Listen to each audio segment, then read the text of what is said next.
Today we're looking at factoring polynomials, which is breaking it down into the various pieces that make them up.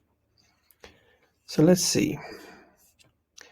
Okay, remember the terms we've been using. Monomial means one term, mono for one. Binomial means two terms, bi for two. And we're going to be talking about greatest common factor, which is the greatest monomial that divides into each term, just sort of like the greatest common factor when we're doing like fractions and everything. And division is the biggest number that goes into it. So let's look at this. 6x cubed plus 2x squared minus 8x. Well, if we look at all of these terms, they have something in common.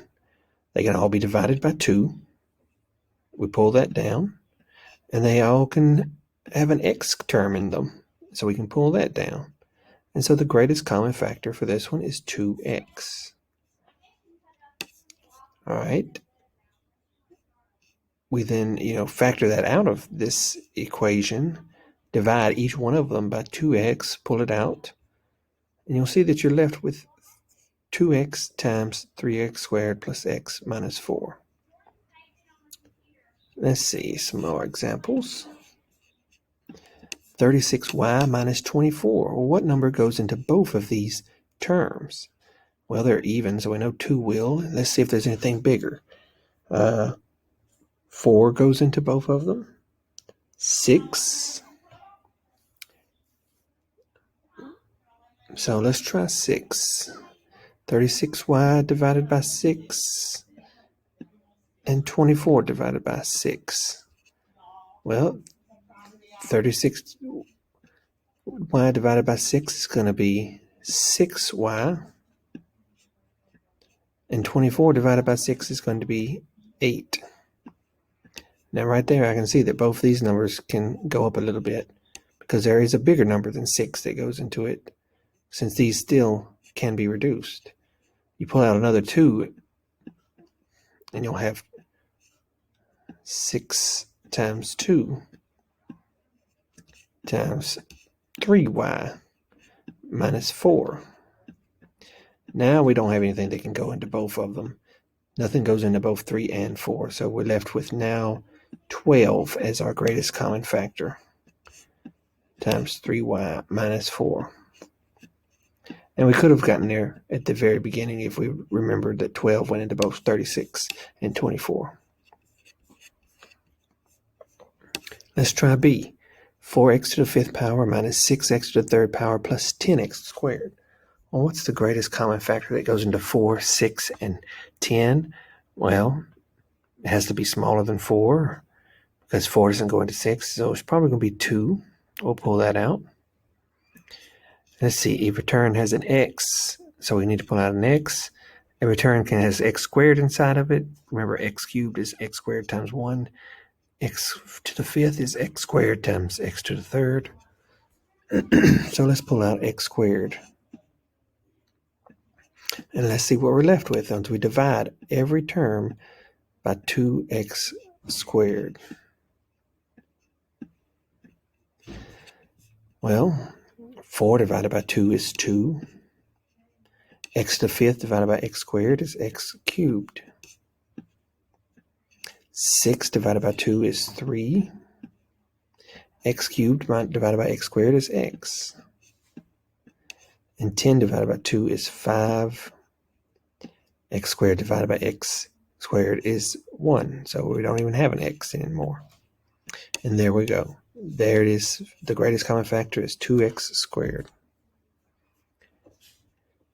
Okay, let's see about C. Because the more you do these, the easier they become. So practice, practice, practice. It looks like 5 is going to be the biggest thing that comes out of those terms. So let's divide them all by 5. 15 divided by 5 is 3, so 3t squared. 10 divided by 5 is 2, 2t. And 5 divided by 5 is 1. And there we go.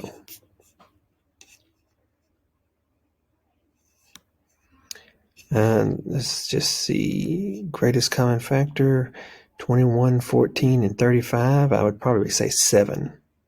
Let's see, there's an x in everything, so an x can come out. 7x would be the greatest common factor. Let's see, factor the monomial, the thing that goes in 36x and 9 would be 9. That would be the greatest common factor for that one. So let's keep going. That should be about it. Let's just look at the hard one, number 11. I mean, it's not even hard. Let's just see what they have in common.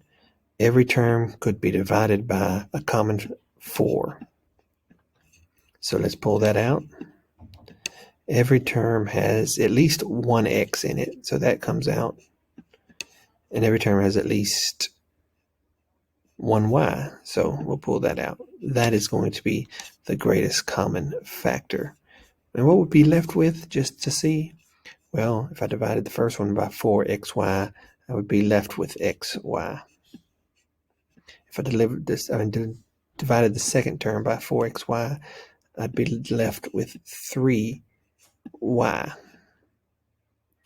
If I divided the third one, it would be 2x. And the last one would be just 1. And there you go. That's how we factor. Greatest common factor and pull it out. Okay? Now there are other ways, and we'll look at those next. So let's turn to the next lesson. Well, actually, let's do 20, this problem for this cylinder, because it's always good to do these problems that look like they would be on the end of the year test. Let's factor a monomial from this formula that gives us the surface area, which is the area of the top and the bottom and the sides combined. Well, what is the greatest common factor that goes into both of these? It looks like the same thing that's on both of them. It's 2 pi r. There's a 2 pi r here and there's a 2 pi r there. And what are we left with?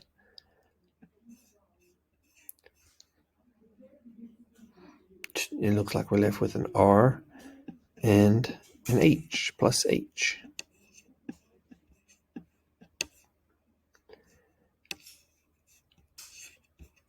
Picture this down here. I just separated them accidentally.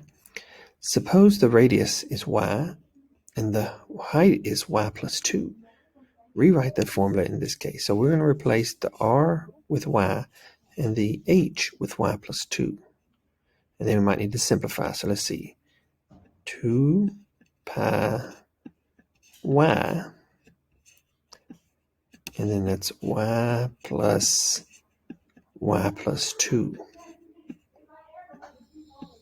Well, simplify this and it becomes 2 pi y times 2y plus 2.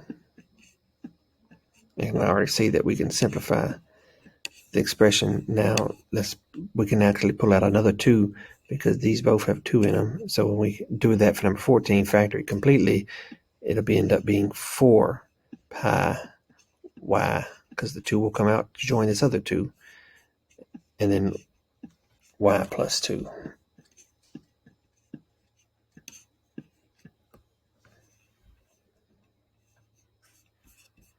All right, let's go to the next lesson and look at it.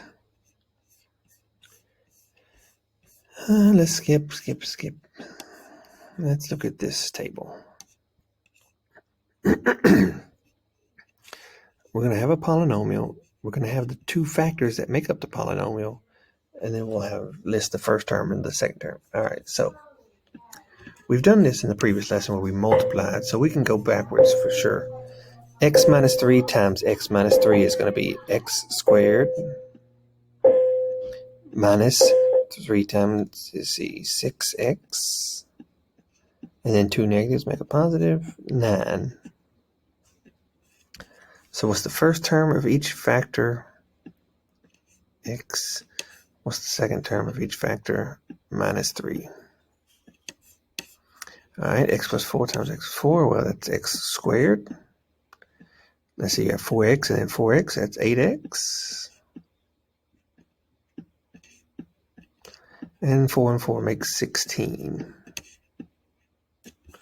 The first term in each factor is x. The second term is 4. And so you see how this works, okay? Take special note of the coefficients. The second coefficient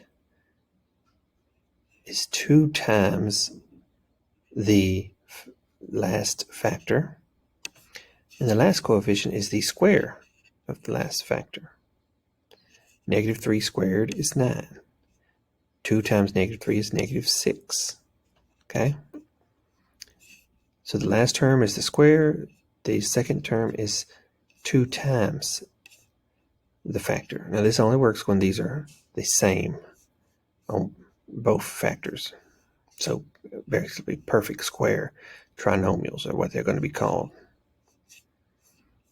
Perfect square trinomials, but it's going to be 2 times the coefficient. I'm sorry, 2 times the first one and the last one. They write it like this just to kind of generalize it. For example, let's look at this perfect square. Well, the first term has to be 2 times what gives us the square. Well, what is the square of root of 49? 7. And 2 times negative 7 is 14. So it's x times negative 7 times x times minus negative 7. 9. Let's see, m. And then the second one is 10 times 10 to get 100. And we add those two and 10s together, you get 20.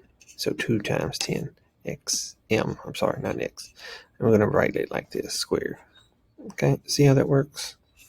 If one's positive, one's negative, you know you're combining negatives because it's negative times negative is positive. If they're both positive, then the only way to get that is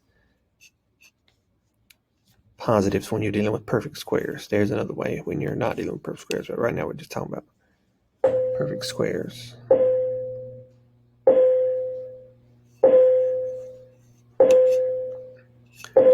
Let's see if we can complete this table.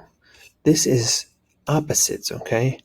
When you have a positive versus its negative, you're still going to square the last number, okay? And you're squaring the first number. But the middle part is going to cancel out because you'll have 3x and you'll have minus 3x. And so that cancels out. And you're just left with this part. 4x and minus 4x will cancel out. So all you're left with is x squared minus 16. 4 times negative 4. And so that's going to work on all of these. Let's try this one. 9 times 9 is 81. 9x minus 9x is 0, and you're left with negative x squared at the end. So these are not exactly squares. They're opposite times, it's positive times negative. They're opposites. And you'll notice when you have a square in the front and a square at the end, and you have a minus sign in the middle, and there's no other terms that they had to cancel out, it's these kinds of problems where you have the minus and the plus versions. The difference of two squares is what they like to call it. So let's see if we can factor this out, okay? X squared minus 121. Well, I know x is the first term because x times x is x squared. Okay, 121 is a perfect square. It's 11.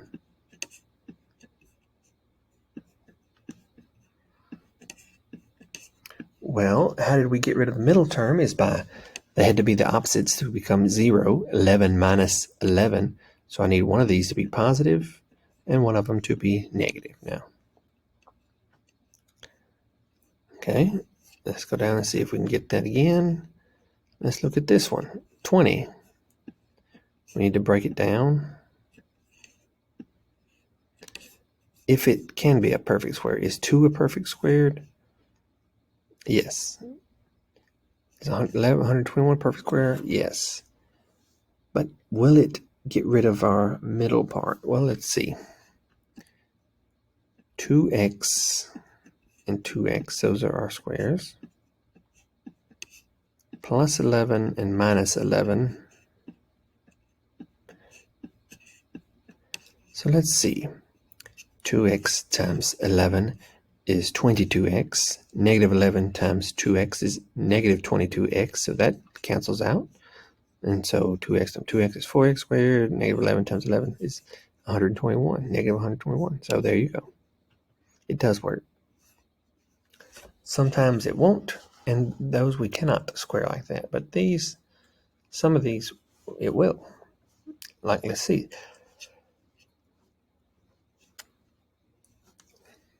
Let's see if any of these are, let's look at 23. N squared plus 25. Well, you know that n times n is n squared. 5 times 5 is 25. But there's, if I had them both positive, because that's 5 times 5. Let's write these so you can see them. 9 plus 5, I'm sorry, n plus 5 times n plus 5 would be n squared plus 5n plus 5n plus 25, so it'd be plus 10n in the middle. So that's not going to be right. Okay. No, not right. All right, what about n plus 5 minus 5? Well, that'd be a negative 25, so that's not right. What about n minus 5 times n minus 5? That would end in a positive 25. Well, let's see. N times n is n squared. Then you have negative 5n, and then another negative 5n. So that end up being negative 10n in the middle and 25 at the end. So this is also a no. That does not work. So this one actually does not have a perfect square answer. Okay, we cannot really break this one down since there's nothing the same on both of them. So that's going to be a no for this one. Okay, it's neither. It's not a perfect square trinomial, and it's not a difference of two squares. So watch out on some of these. You got to actually think about them and try them on your own. But we're just breaking these down. In the previous lesson, we found the greatest common factor, and now we can see that what happens if we have perfect squares, and you can tell by the end number and the middle coefficient. Okay, if it follows the pattern, it could be a perfect square where you multiply the same thing times itself, trinomial. You can tell if you see the answer is missing in the middle, but you have a perfect square on the end and it's negative, okay, minus on the end, then it could be a difference of two squares. So practice those kind to see if you can start beginning to factor.